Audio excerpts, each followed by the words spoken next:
Greetings, and welcome to this week's episode of the Listen Out Loud podcast, coming to you live from the laboratory of Lisa Loud. Oh, right. I was going to do the speaker xylophone. Just made it from some things I had lying around. Now, as resident genius of the Loud household, I spend much of my day solving the mundane problems of my family members. And while I'm happy to be of service, today I'd like to take a break and use my brain power to solve the greater challenges of humankind. So, if you have a question of gravity, literal or otherwise, I invite you to call in and ask a brainiac.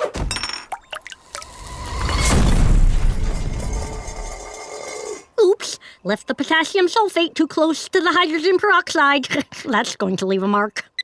Ooh, goody! That chime means we have our first caller.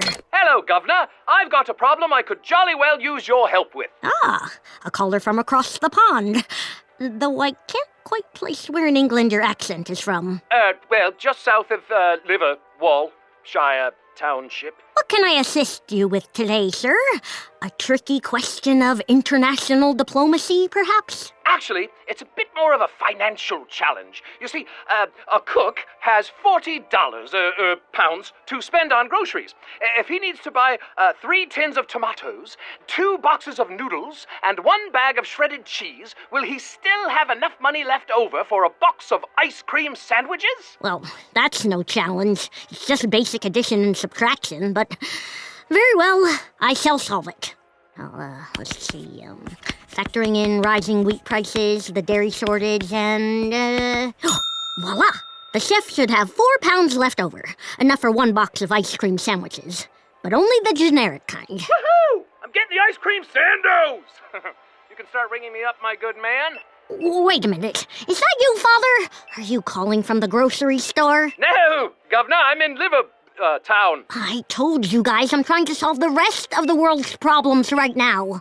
Sorry, sweetie, you're just so much faster with numbers. There are like 6 people behind me in line. Let's go, buddy. It's fine, Father. Just hurry home with those ice cream sandwiches, please. You got it, kiddo. Oh, dang it. I forgot the ricotta. Could you just hold my space in line? Thank you. Excuse me. Sorry. Excuse me. I see you rolling your eyes, Dolores. Apologies for that familial intrusion, listeners. On to the next caller. Hiya, pal. I was hoping you could help me with a real brain buster. A question of economics, see?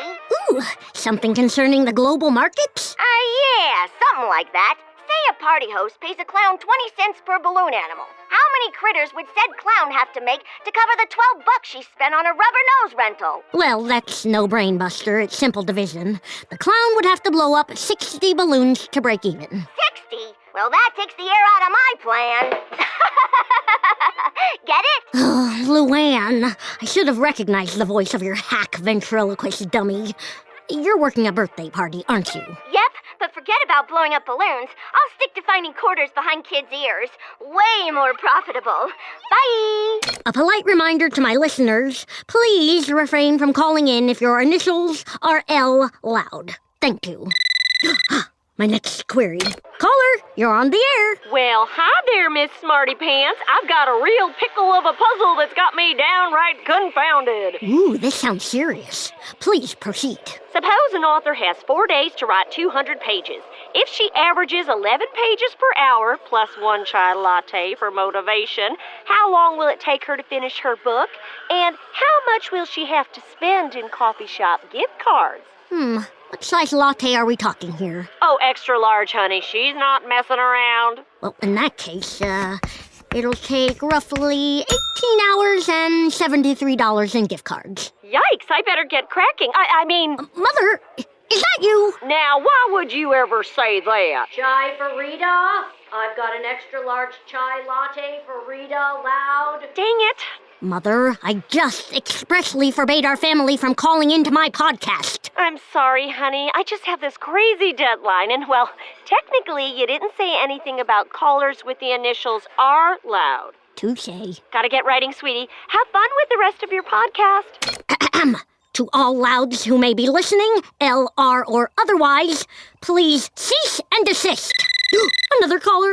Hello there, young lady. I've a very difficult question of dire importance. Okay, I'm listening. Now there's this kid, grown man, who's down to his last arcade token. The trouble is, he's still 10 tickets short of the prize he wants. Which game would give him the best chance of winning those 10 tickets? Oh, well, not sure I'd call that dire. No offense, but it does involve quite a few of my favorite subjects. Physics, geometry, probability.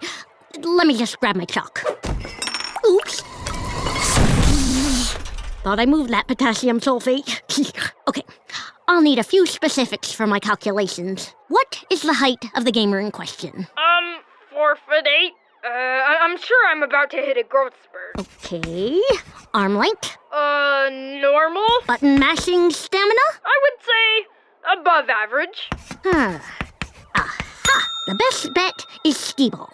It's a great game for shorties, especially if they put some forward spin on the projectile, plus generous ticket dispensers. Did you hear that, Clyde? We can still get enough tickets for those Ace Savvy wallets. Lincoln? No. Ah! Fooled by my flesh and blood again. Sorry, Lise, but Clyde and I have been trying to win these wallets for weeks. They glow in the dark. Goodbye, Lincoln. The nerve of that white-haired pre-adolescent. Listeners, I'm beginning to think this podcast was a mistake. Yeah, I know that's another caller, but frankly, I'm not feeling especially... Oh, for Pete's sake, fine. Hey, Brains, I got a doozy of a question for you. We in the baseball community have been debating this one for years. Intriguing. Though I have not participated in sports ball myself, I believe I grasp the fundamentals. Go on. Okay, here it comes. Does choking up on the bat really help you hitting? One moment, please, while I do some calculations. Don't mean to rush you, Chief, but you mind picking up the pace? Just taking into account the density differential between wood and aluminum, and I believe I've got it. Sweet, so yes or no? The short answer is yes, but the long answer is a fascinating matter of rotational inertia, but... Next up to bat, it's Lynn Loud. Oh, I should have known. Yeah, no time for the lecture, Lise. Gotta go win this thing.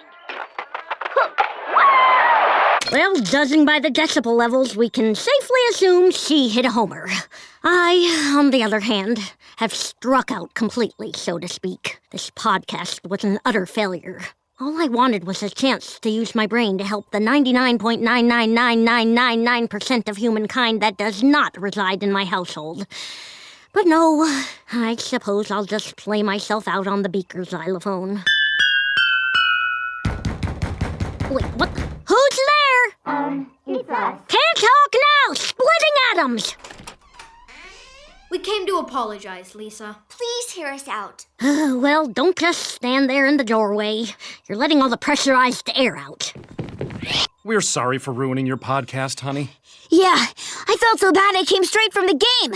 Touched home base and just kept running. We know you wanted a chance to solve other people's problems, and not ours. You do so much to help us. The least we can do is give you a day off. Well, I appreciate the apology. Now we just have one last question for you. Seriously? Did you just collectively lose your short-term memory? It's the last one we'll ask today. Promise. Fine. And keep in mind I have that promise on record. Great! So we need you to identify a mystery organism based on its traits. Child's play. Hit me. Ow! Lynn, I didn't mean literally. Okay, this organism has 2 legs and walks upright. Okay, so a mammal, got it. It thrives in extreme environments. Some sort of desert hare? But it's native to southeastern Michigan. Oh, so, not that, It's super intelligent. And single-handedly supports an entire ecosystem. That's unusual. And it's so awesome and so rare, there's only one in the whole world. What is it? Go, go, go! Well, it's clearly a, Yes? I don't know. I'm truly stumped. In all my research, I have never come across such an organism. In fact, I'm not sure how it can even exist. What? What? It does. We've seen it. When? Where? It's you! Huh? But I'm not a... Oh. I see what you did there. Thanks for the compliment. Least we could do. Oh, bring it in, kiddo. Yeah, group hug. No, wait! The potassium sulfate!